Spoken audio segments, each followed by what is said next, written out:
They gone viral for a good reason, right? And that window remained shut forever, walled up, but an adorable act of practicality, in my opinion.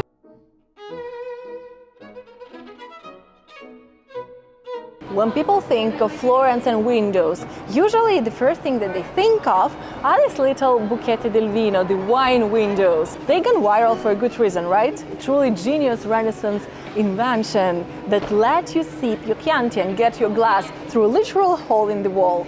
I would say the city understood the assignment. But what if I told you that Florence is full of other windows that hide the secrets far stranger and darker than just wine refills and happy tourists? So today we are going to wander through the city and uncover the mysteries of many of Florence's famous or infamous windows that combine architecture, mystery, and even a little bit of gossip. But before we begin, don't forget to subscribe to my channel, hit the bell button down below so you get the notifications of all the upcoming videos, like and comment this video. And guys, if you want to support us, you can buy me a virtual cup of coffee or even a glass of wine from one of the wine windows through the link in the description box, so that next time when we are filming, we can find the time to actually sit down and enjoy the wine. Because, you know, when filming in all this weather and the chaos of the city center of Florence, with the risk of rain, it is really difficult to find the moment to actually relax. So not today, but maybe next time. You can also support us by checking out our travel guides, always through the link in the description box, so check them out. I also have all the best wine windows in Florence mapped around in my Florence travel guide. So the first thing that I wanted to show you today is the Palace of Buontalenti. Actually, yes, that palace was built by Bernardo Buontalenti, the architect, the inventor, engineer, alchemist, and father of gelato that I told you about last week. So check out that video if you haven't seen it. Obviously, Buontalenti was the general overachiever because he was such a talented man, such a spectacular talent of Renaissance Florence. He built the palace for Francesco I de' Medici, the Grand Duke of Tuscany, who was known as an alchemist himself, who was really into all things mystical and unusual. And Francesco, by the way, was also known as one of the main suspects in his sister Isabella's murder. I also told you about Isabella's tragic story a couple of weeks ago, so I will leave you a link up here. Go watch that video after this one if you haven't seen it yet, to learn more about Francesco and Isabella. But Buontalenti was hired by Francesco to create this masterpiece of a palace right nearby. Buontalenti's windows here aren't just ordinary ones. They are kneeling windows, framed by carved monkeys and shell-like monsters speaking out as if they've overheard something they definitely shouldn't have. Every detail was symbolic. This wasn't a building, it was an initiation chamber for the elite. And honestly, if you were designing a Renaissance science lab for a Medici prince dabbling in alchemy, wouldn't you add a few monsters too?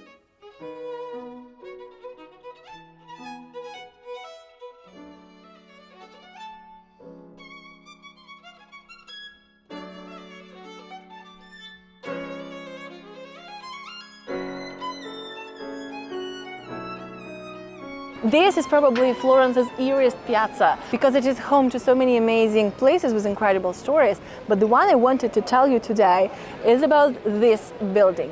The legend said that once a beautiful young woman lived in this palace, Palazzo Rucellai, and she was in love with a soldier. When the soldier went away to the war, she had promised to wait for him every single day by the window, looking out and waiting for her beloved one to come. This is how the legend of the window that never closes was born. The sad part of this story is that the soldier never returned. Presumably he was dead in action. And the woman who was in love with him was inconsolable. She kept staying by the window for the rest of her life, awaiting for her love. But after her own death, when her family tried to close the window, strange things began to happen, with the furniture moving on its own and the weird noises being heard inside the palace. So they were forced to keep the window open. And even the descendants of that woman, because the story happened centuries ago, obviously, still kept the window open. And so it stayed open to this day, guys. You will see that even at least a little part of it will always be open, no matter the weather, no matter the time of the day, because I think that Florence, as any other city, respects a tragic love story.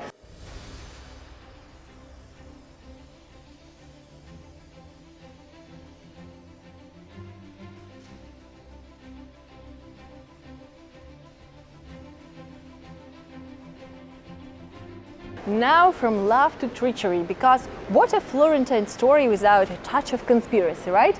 Now this one that I'm about to tell you is not quite like the one I told you a couple of weeks ago, but feel free to check that one as well if you are into love and conspiracies. I will leave you a link up here.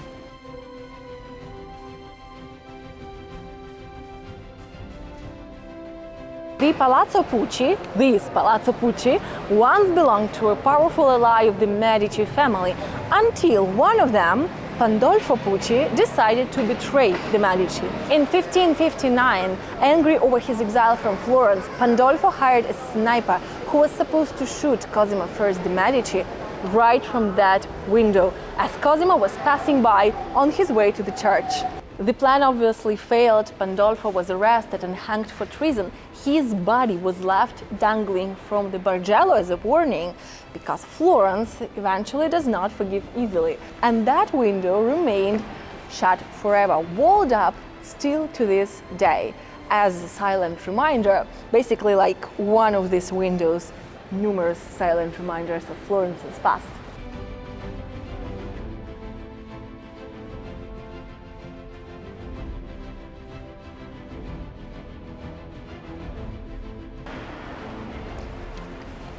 Don't be scared, guys, follow me, even though I'm taking you to these very, very sketchy streets.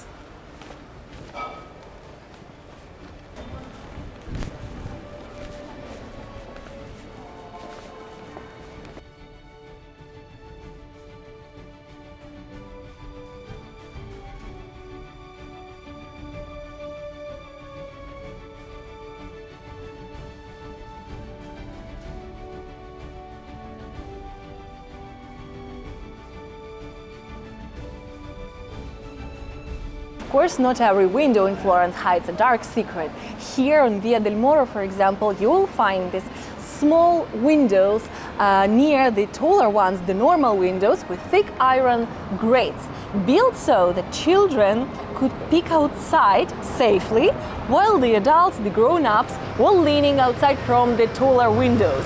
And you know, it's a small act, but an adorable act of practicality, in my opinion, that tells you everything you need to know about Renaissance Florence, a city that is obsessed with beauty, but always full of these clever little human touches.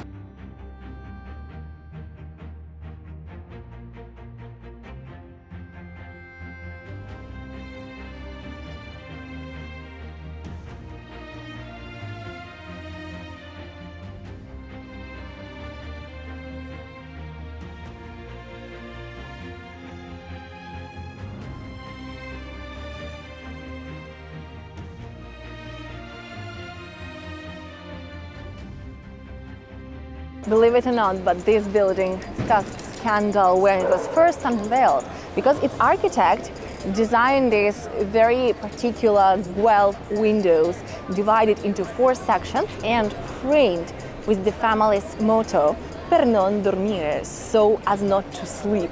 And this motto is actually linked to a very suspicious family history. Now, according to the legend, once when the family was waiting at the port for their ships to arrive with the merchants, they invited their rivals to dinner, and being very hospitable hosts, they added a little something to their wine, namely opium. By the morning, when their guests were fast asleep, the Bartolini Salimbeni family managed to pick the best cargo from the ships. Maybe a dirty trick, but it was a profitable one for the family apparently. And it reminds you that you need to stay awake, or otherwise you'll get played.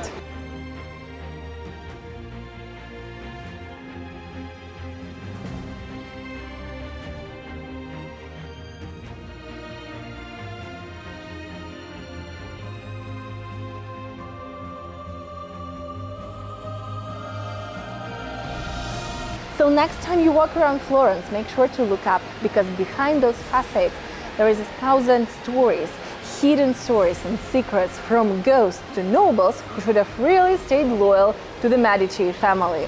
So thank you so much for watching this video. I will see you next week for another story. And until then, stay awake and stay curious. And of course, have a wonderful day ahead.